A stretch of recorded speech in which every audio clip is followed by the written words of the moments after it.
Hi, I'm Katie Xiong. Today we are talking about the power of attention and the skill of assertiveness. With the power of attention, what you focus on, you get more of. Where we focus our attention shows what we value. It's like wearing a headlamp. What you notice and pay attention to gets the spotlight. For example, a child in your classroom hit another child. Your response is, "Stop hitting. Why did you hit him?" The response focuses on hitting, so that's what you'll get more of. Or a child is running in the classroom, and your response is, "Stop running. That's not safe. Stop running." Again, focusing on running, that's what you'll get more of. But if we can flip those examples to focus on what we want to see, we will have a different outcome. The child that was hitting, if we notice when they ask for a toy, or take breaths to calm, or touch another child gently, that's what we will get more of. If you notice children walking in the classroom, that's what you'll get more of, more walking. We shine a light on the behaviors we want to see.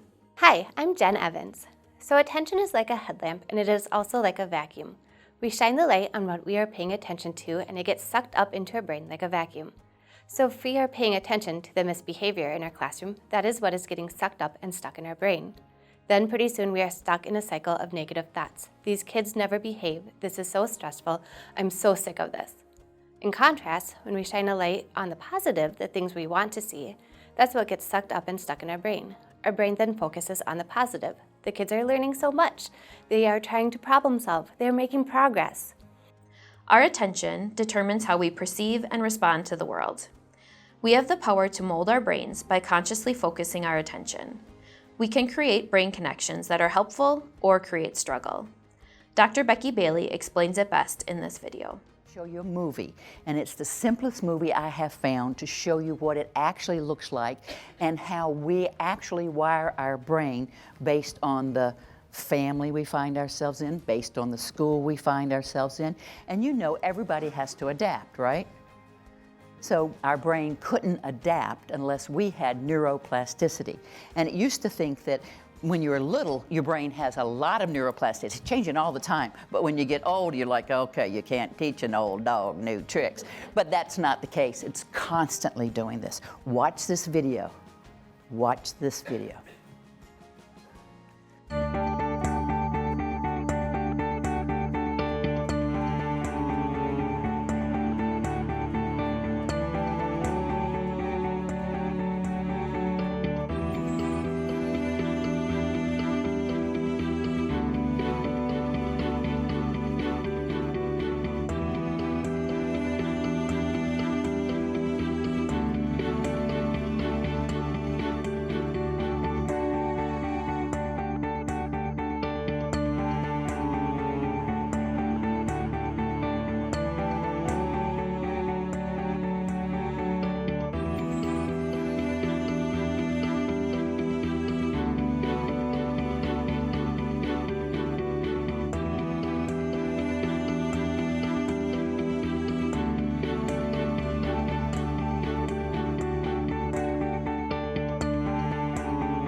I hope you took from that if a child comes in with a stressed brain, a toxic stress brain, lived in trauma, we can change it.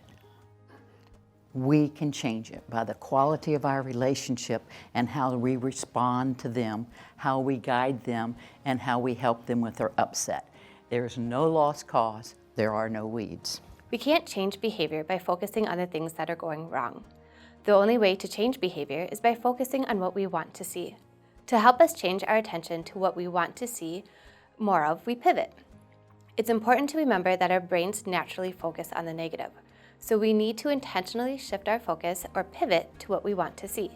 For example, if a child continually gets up from their chair at mealtime while they are eating, we are going to stop and pivot and focus on what we do want to see. I want to see the child sit in their chair while eating. After we pivot, the next step is noticing. Noticing directs our attention and it builds a clear mental picture of how the child should behave and helps children see the other people besides themselves. For the child that continually gets up from their chair at mealtime, we would say, Morgan, sit with your bottom in the chair and your feet under the table, just like this. Let's practice with a quick turn and talk. In each scenario, practice pivoting, redirecting your attention to what you want to see. Go ahead and discuss the following scenarios with the person sitting next to you.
How did you focus on what you want to see in these scenarios?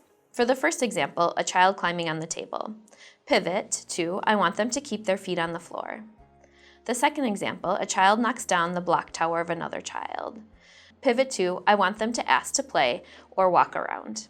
In the third example, a child grabs a toy from another child. Pivot to, I want them to ask for a turn. And finally, a child keeps tugging on you. You want them to tap your leg and say your name when they want you. With the power of attention, we use the skill of assertiveness, which teaches others how to treat us. In short, it is the medium through which we teach respect. Disrespect from children signals a lack of assertive adults in their lives. Assertiveness is vital to our success because it is one of the few skills that are useful with all three brain states. However, it is extremely helpful with someone that is in their survival brain state. When talking to someone, there are 3 different types of voices we can use: passive, aggressive, or assertive. A passive voice asks the child to accomplish a task. For example, it can sound like, "Try to be nice." "Can you clean up?" "Try to follow directions better." A passive voice questions the child about his or her behavior. For example, "Where should you be? Why are you doing that?" A passive voice does not follow through on consequences and will adjust events to accommodate the child's emotions. For example, it can sound like, "Okay, once more, but then it's time to stop."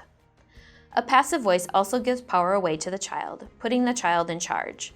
For example, it can sound like, "When you are ready, I will begin." A passive voice holds the child responsible for their anger and out-of-control behavior. For example, "Don't make me take that paper away." A passive voice gives children choices when there really are none. "It's time to clean up, okay? Are you ready for rest time?" In contrast, an aggressive voice says, "Do it or else." An aggressive voice often uses you-me statements like, "You always interrupt me." An aggressive voice also uses the words always and never as forms of attack. "You never remember your nap stuff. You're always the last one done eating." With such extreme statements, we suggest the child is all good or all bad. By generalizing, we teach children to generalize about themselves.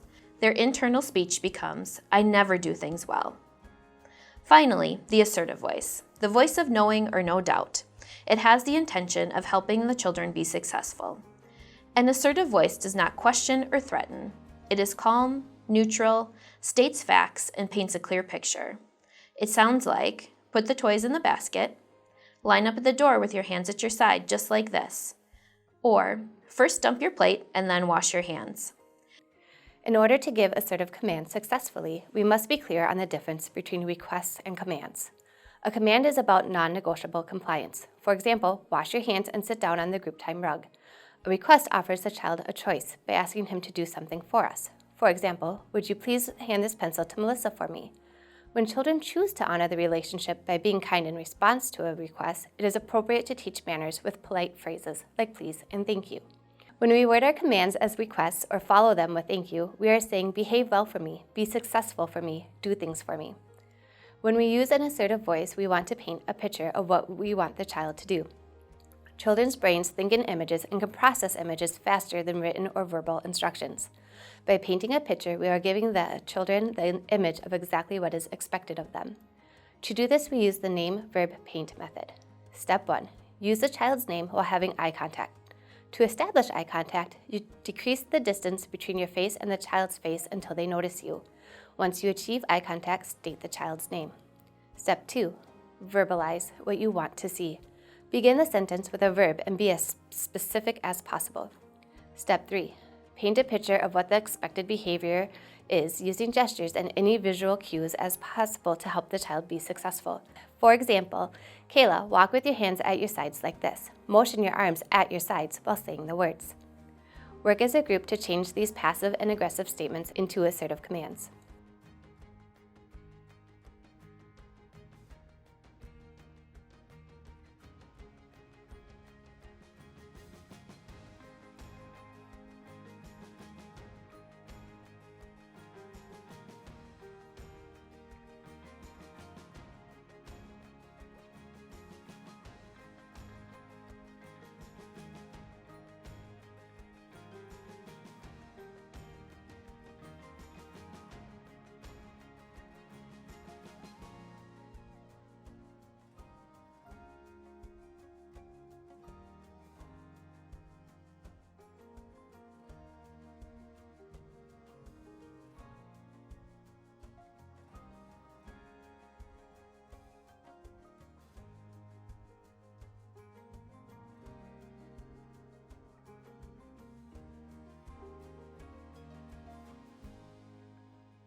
Let's go over them. So for example, no running can turn into walk to the door like this.